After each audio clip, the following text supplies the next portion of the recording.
अगर आप लोगों ने वेदांता के शेयर्स में इन्वेस्टमेंट किया है तो आपके लिए गुड न्यूज है। वेदांता ने अनाउंस कर दिया है कि बहुत ही जल्दी वेदांता अपने इन्वेस्टर्स के लिए इस साल का 5वां इंटरिम डिविडेंड डिक्लेयर करेगी। अगर वेदांता लिमिटेड के इससे पहले के डिविडेंड डिक्लेरेशन के बारे में देखा जाए तो यहाँ पर वेदांता लिमिटेड ने अपने इन्वेस्टर्स को बहुत ही ज्यादा अट्रैक्टिव डिविडेंड पे किए हैं। और अगर आप लोगों ने वेदांता के शेयर्स में इन्वेस्टमेंट नहीं किया है तो वेदांता के शेयर्स में इन्वेस्टमेंट कर लेना, क्योंकि अगर आप यहाँ पर इन्वेस्टमेंट करेंगे तो आपको डिविडेंड कमाने का बेनिफिट भी मिलेगा। लेकिन अगर आप वेदांता के फाइनेंशियल्स को देखेंगे तो यहाँ पर आपको कुछ और बातें पता चलेगी। जैसे कि अगर आप वेदांता लिमिटेड के प्रॉफिट्स को देखेंगे, कंपनी के रेवेन्यू को देखेंगे तो यहाँ पर इतने ज्यादा रेवेन्यू में इंक्रीज दिखाई नहीं देते हैं। कंपनी की प्रॉफिटेबिलिटी भी इतनी ज्यादा नहीं है कि इतने ज्यादा अमाउंट ऑफ डिविडेंड पे किए जाए। और अगर मैं वेदांता को कंपेयर करूं किसी और डिविडेंड पेइंग कंपनी के साथ, तो मार्केट में ऐसी बहुत सारी डिविडेंड पेइंग कंपनी है जो साल में एक बार डिविडेंड पे करती है, जो साल में 2 बार डिविडेंड पे करती है। मैक्स टू मैक्स कोई कंपनी ने डिविडेंड दिया होगा तो साल में 3 बार दिया होगा। लेकिन वहीं पर अगर वेदांता के शेयर्स को देखा जाए तो वेदांता के शेयर्स में यहाँ पर 5 बार डिविडेंड मिलने वाला है। अगर आप लोगों ने वेदांता के शेयर्स में इन्वेस्टमेंट किया है या इन्वेस्टमेंट करने की प्लानिंग करने वाले हैं तो आपके दिमाग में ये बात तो जरूर आई होगी कि आखिर वेदांता में ऐसा क्या है जो वेदांता लिमिटेड अपने इन्वेस्टर्स को एक साल में 5 बार डिविडेंड भी अनाउंस करके देती है। और इसी एक डाउट की वजह से मार्केट में बहुत सारे लोग ऐसे हैं जो वेदांता के शेयर्स में इन्वेस्टमेंट नहीं करते हैं। अगर आप लोगों ने वेदांता के शेयर्स में इन्वेस्टमेंट किया है या वेदांता के शेयर्स में इन्वेस्टमेंट करने वाले हैं, क्योंकि आज के इस वीडियो में मैं आपको बताने वाला हूं कि आखिर वेदांता लिमिटेड साल में 5 बार डिविडेंड अनाउंस क्यों करती है और इसी के साथ साथ क्या आपको करंटली वेदांता के शेयर्स में इन्वेस्टमेंट करना चाहिए,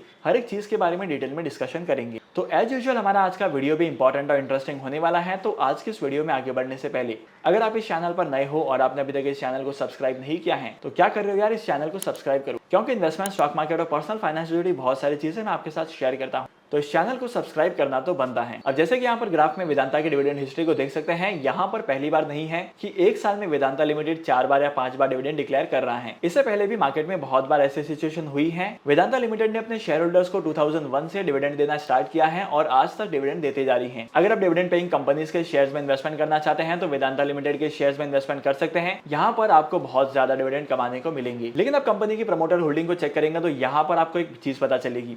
वेदांता की एक सब्सिडरी है वेदांता रिसोर्सेज लिमिटेड, जो अराउंड द ग्लोब मार्केट में बहुत सारे नेचुरल रिसोर्सेज की सर्विसेज प्रोवाइड करती है, माइनिंग की सर्विसेज प्रोवाइड करती है और इस कंपनी के ऊपर बहुत सारा डेट है। और एडिशनली वेदांता लिमिटेड के कुछ particular shares Vedanta resources limited के पास भी हैं और यहाँ पर जब भी वेदांता डिविडेंड डिक्लेयर करती है तो कुछ सर्टेन अमाउंट इस कंपनी को भी मिलता है। और जो भी अमाउंट वेदांता रिसोर्सेज को डिविडेंड के तौर पर मिलता है, ये इस अमाउंट का इस्तेमाल करते हैं अपने लोन का रिपेमेंट करने के लिए। करंटली इस कंपनी के ऊपर बहुत सारे लोन का बर्डन है और इस लोन के बर्डन को क्लियर करने के लिए डिविडेंड का इस्तेमाल किया जा रहा है। तो इसे एक रीजन की वजह से वेदांता लिमिटेड बार बार अपने इन्वेस्टर्स के लिए डिविडेंड डिक्लेयर करता है, क्योंकि वेदांता लिमिटेड के ज्यादातर शेयर्स वेदांता रिसोर्सेज लिमिटेड के पास भी हैं, तो यहाँ पर इस चीज का बेनिफिट इस कंपनी को होता है। बाय द वे, इस लोन को क्लियर करने के लिए वेदांता ने पहले कैपिटल एलोकेशन पॉलिसी भी इशू की थी। तो इस पॉलिसी के अंडर वेदांता लिमिटेड ने अपने 6 महीने के डिविडेंड्स और 6 महीने के प्रॉफिट को ट्रांसफर किया था इस सब्सिडरी के नाम पर। और वेदांता ने यह भी अनाउंस किया है कि वेदांता रिसोर्सेज लिमिटेड को 30% ऑफ एट्रीब्यूटेड प्रॉफिट दिए जाएंगे इन कंपनी के लोन को क्लियर करने के लिए। अगर वेदांता रिसोर्सेज लिमिटेड के प्रॉफिट्स की बात की जाए, कंपनी के रेवेन्यू की बात की जाए, तो इस कंपनी का रेवेन्यू लगातार बढ़ते जा रहा है और वेदांता रिसोर्सेज लिमिटेड की ग्रोथ काफी तेजी से होती जा रही है। तो वेदांता के इस डेट के क्लियर करने के पीछे का रीजन यही है कि अगर ये कंपनी ग्रो करती है तो वेदांता की सब्सिडरी होने की वजह से वेदांता को भी इस चीज का प्रॉफिट होगा। तो होप करता हूं कि अभी तक की वीडियो में आपको ये तो समझ में आ गया है कि वेदांता अपने इन्वेस्टर्स के लिए बार बार डिविडेंड क्यों डिक्लेयर करता है। लेकिन क्या आपको इस कंपनी के शेयर्स में इन्वेस्टमेंट करना चाहिए, इसके बारे में भी जान लेते हैं। अगर आप वेदांता लिमिटेड के शेयर्स में इन्वेस्टमेंट करते हैं लॉन्ग पीरियड ऑफ टाइम के लिए, तो यहाँ पर आपके कंपनी के शेयर्स की जो प्राइस है वो इंक्रीज होगी और इसी के साथ साथ यहाँ पर आपको